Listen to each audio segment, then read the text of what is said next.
جناب فاطمہ علیہ السلام نے فتح کا مطالبہ کیا، پھر ابو بکر نے فتح نہیں دیا، جناب زہرا سلام اللہ علیہا ناراض ہو گئیں، پھر اس زہرا سلام اللہ علیہا ناراض ہو گئیں۔ یہ بلا وجہ کی بات ہے کہ فتح نہ دینے پر ناراض ہو گئے اور یوں اور وہ، کوئی حقیقت نہیں ہے۔ آپ کھولیے کتابیں، کتابی حقائق اس بات پر دال ہیں کہ ان کے درمیان محبتوں کا رشتہ تھا، جس کو عبداللہ بن سبا کی اولادیں آج بھی نفرت میں تبدیل کرنے پر تلی ہوئی۔ اصل میں جو یہ پروپیگنڈا ہے یا من گھڑت باتیں ہیں، اس کے پیچھے کچھ روایتوں کا بھی عمل دخل ہے۔ صحیح۔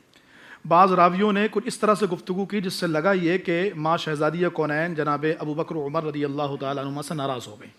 لیکن سب سے پہلے تو میں وہ روایت ذکر کروں جس میں اس بات کا اور اس تمام تر اشکال کا ازالہ ہو جاتا ہے کہ ایسا نہیں تھا۔ جناب امام ترمذی رحمہ اللہ نے یہ حدیث پاک نقل فرمائی، 1609 حدیث پاک ہے، نمبر ہے، حدیث پاک نمبر ہے۔ آپ جناب ابو ہریرہ بیان کرتے ہیں کہ جب ماں شہزادی کونین آئیں وراثت میں سے حصہ لینے، باغ فتق میں سے حصہ لینے، تو وہ سرکار کا فرمان سنایا گیا۔ سرکار علیہ السلام نے فرمایا کہ انبیاء درہم و دینار کا وارث نہیں بناتے۔ جب یہ فرمان ابو بکر رضی اللہ تعالیٰ نے سنایا تو ابو بکر و عمر دونوں موجود تھے۔ تو جناب شہزادی کونین نے کہا لا اکلمکما، میں اب آپ دونوں سے بات نہیں کروں گی۔ راوی جو اس حدیث پاک کے ہیں وہ کہتے ہیں شہزادی کونین نے کہا میں آپ دونوں سے بات نہیں کروں گی، مطلب میں اب اس مسئلے پر بات نہیں کروں گی کیونکہ آپ دونوں سچے ہیں۔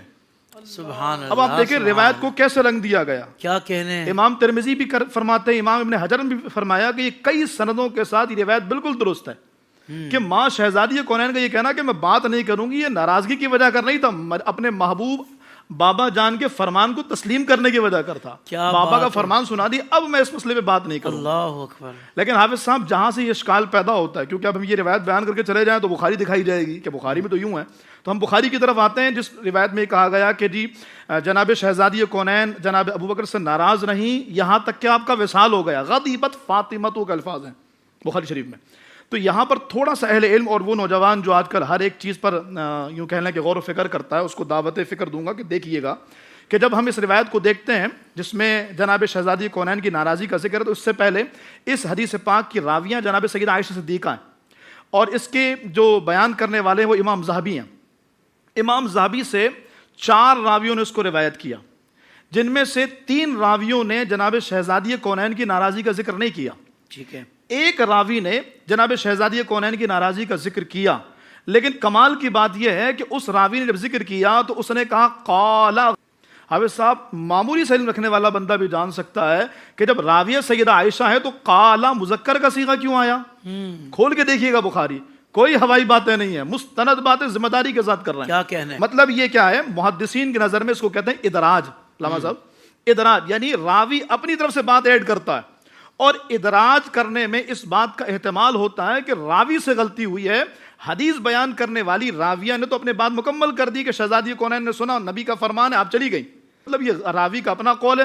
اب ہم اس کو پرکھیں گے قرآن و حدیث پر تو یہ بات تو سمجھ میں نہ آنے والی ہے کہ ماں بابا جان کا فرمان سنے اور ناراض ہو کے چلی جائیں۔ اللہ۔ پھر حافظ صاحب مزید ہم کہیں برسبیل تنزل، اگر یہ مان بھی لے کہ یہ روایت درست ہے کہ جناب شہزادی کونین ناراض ہو گئیں ابو بکر صدیق رضی اللہ تعالیٰ سے، تو حافظ ابن کثیر نے البدایہ والنہایہ میں لکھا کہ ناراضی کی وجہ کیا تھی؟ تم بس اتنا سن لیا تم نے غضبت فاطمہ تو جناب شہزادی کونین ناراض ہو گئی، تو یہ بھی تو جانو ناراض کیوں ہوئی۔ ناراض بابا جان کا فرمان سن کے نہیں ہوئی، ناراض ہونے کی وجہ یہ تھی کہ اس کے بعد ماں شہزادی کونین نے یہ عرض کی کہ ابو بکر پھر یہ کیجئے کہ علی کو فدق کا منتظم بنا دیجئے، اس کا نظم و نسق، کیونکہ مال فے ہے، مولا مرتضیٰ کو اس کا نظم و نسق دے دیجئے۔ تو صدیق اکبر نے اسے بھی منع فرما دیا۔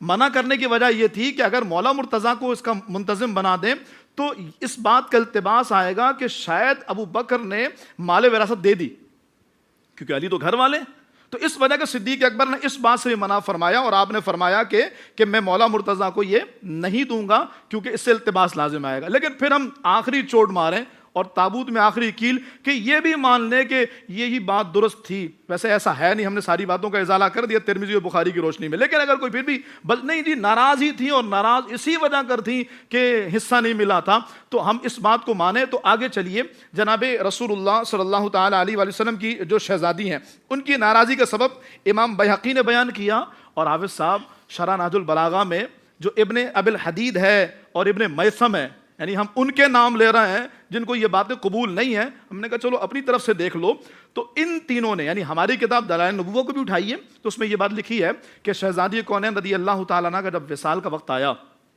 تو جناب صدیق اکبر دروازے پر آئے، دستک دی، مولا مرتضیٰ نے جا کے دیکھا ابو بکر ہیں، آگے بتایا کہ فاطمہ ابو بکر آئے ہیں، ملاقات کرنا چاہتے ہیں، اجازت دیتی ہو؟ اب شہزادی کونین کا جملہ میں کہتا ہوں، یہ جملہ تو اس موضوع سے ہٹ کر کے بھی ہماری ماؤں بہنوں کے لیے اور گھر کی خواتین کے لیے، کیا فرمایا؟ کہا علی آپ اجازت دیتے ہیں تو ٹھیک ہے۔ اللہ، تو مولا مرتضیٰ نے فرمایا میں اجازت دیتا ہوں، تو فرمایا ٹھیک ہے، ان کو بلائیے۔